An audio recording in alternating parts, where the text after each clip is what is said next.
we consider squeezing a capped bottle. If I squeeze the bottle, what happens to the pressure, volume, and temperature? Pressure, volume, temperature. And you should answer that in your own mind. I haven't written out an answer. It's fairly intuitive that the pressure increases, the volume decreases, and the temperature, in fact, increases a little bit, and not just, turns out, from the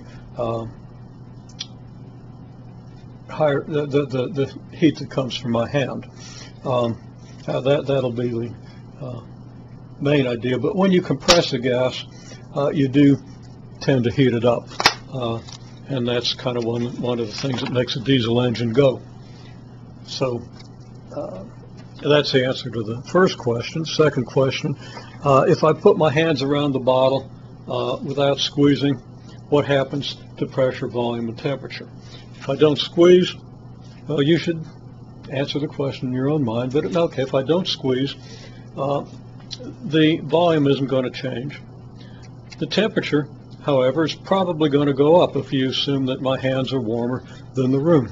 On a cold day like this, I'm not sure. It's supposed to get down into the low single digits tonight, and it's dropping fast right now.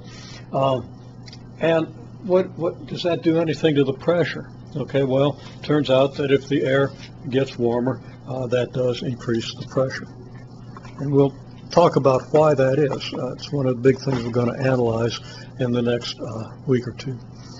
If I put my hands close to the bottle but not in contact, okay, well, let me just kind of put a little bit of contact here and put a hand close to the bottle. What is that going to do?